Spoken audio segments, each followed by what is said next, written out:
Assalamualaikum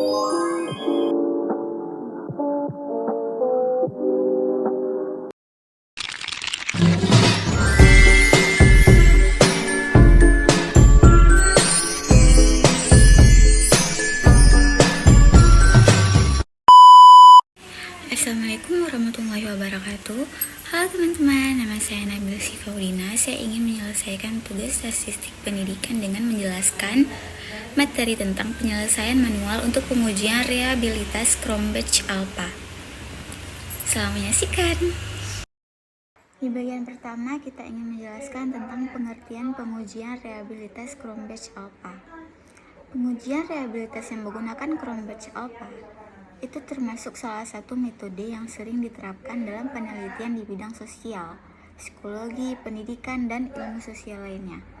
Metode ini digunakan untuk mengukur konsistensi internal instrumen penelitian, seperti kuesioner atau tes yang memanfaatkan skala Likert. Nilai Cronbach-Alpha berkisar antara 0 hingga 1, di mana nilai yang lebih tinggi menunjukkan tingkat reliabilitas yang lebih tinggi pada instrumen tersebut. Secara umum, nilai di bawah 0,60 dianggap tidak reliable, sedangkan nilai di atas 0,80 dianggap sangat reliable. Dalam buku Multivariate Data Analysis ditulis oleh Hare et al., dijelaskan bahwa Cronbach-Alpha digunakan untuk mengevaluasi sejauh mana item-item dalam suatu instrumen saling berkorelasi, serta seberapa efektif mereka mengukur konstruk yang sama. Penulis juga mengemukakan bahwa Cronbach-Alpha dapat diterapkan pada instrumen yang terdiri dari lebih dari satu item, seperti halnya kuesioner atau tes psikologi. Hare et al. Menyatakan bahwa perhitungan Cronbach-Alpha dilakukan dengan mempertimbangkan varian antar item dan varians total. Semakin tinggi nilai alpha yang diperoleh, menunjukkan semakin tinggi pula tingkat konsistensi internal dari instrumen tersebut. Dari definisi-definisi yang telah dikemukakan barusan, dapat disimpulkan bahwa Cronbach-Alpha merupakan suatu metode yang digunakan untuk mengukur reliabilitas instrumen yang terdiri dari beberapa item atau pertanyaan yang ditujukan untuk mengukur konstruk yang sama. Nilai yang lebih tinggi menunjukkan bahwa item-item dari instrumen tersebut saling berhubungan secara baik dan dapat diandalkan untuk memberikan hasil yang konsisten. Yang kedua, kita akan membahas tentang konsep Cronbach-Alpha. Ada dua konsep Cronbach-Alpha. Yang pertama, reliabilitas merujuk pada tingkat konsistensi dan kemampuan suatu instrumen dalam menghasilkan hasil yang dapat diulang. Yang kedua, Cronbach-Alpha digunakan untuk mengukur konsistensi internal dari suatu instrumen yang menunjukkan seberapa konsisten item-item dalam suatu skala tes dalam mengukur konstruk yang identik. Formula umum untuk menghitung Cronbach-Alpha adalah sebagai berikut. Bisa dilihat pada gambar berikut, di mana N sama dengan jumlah item dalam instrumen. Lalu A kuadrat 1 itu merupakan varian setiap item. Lalu A kuadrat T varian total dari skor gabungan semua item. Kita masuk kepada langkah-langkah manual untuk menghitung Cronbach-Alpha. Yang pertama, kita mengumpulkan data terlebih dahulu dari responden yang telah menyelesaikan instrumen yang telah disiapkan, seperti kuesioner yang terdiri dari beberapa item. Langkah kedua yaitu perhitungan varian untuk setiap item. Untuk setiap item dalam kuesioner, hitung varian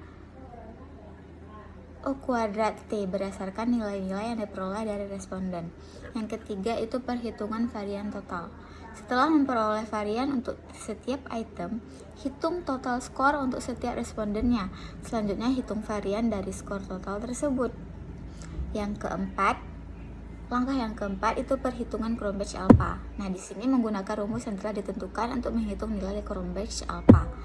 Yang terakhir, kita interpretasikan hasilnya. Berdasarkan nilai Cronbach-Alpha yang diperoleh, tentukan tingkat reliabilitasnya dari instrumen yang digunakan. Jika nilai alpha mendekati 1, instrumen tersebut dapat dianggap sangat reliable.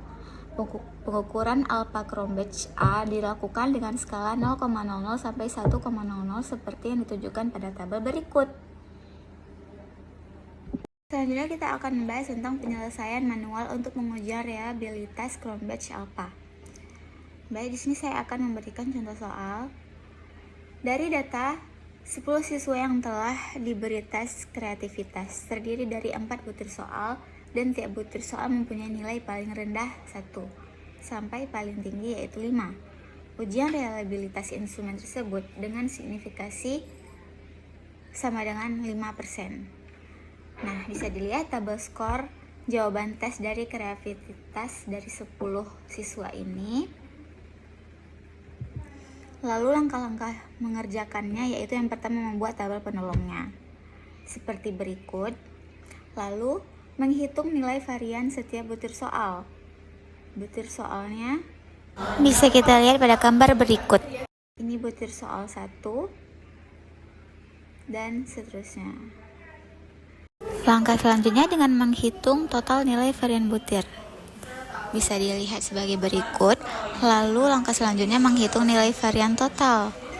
Dan terakhir menghitung nilai reliabilitas instrumen. Nah, sebagai berikut.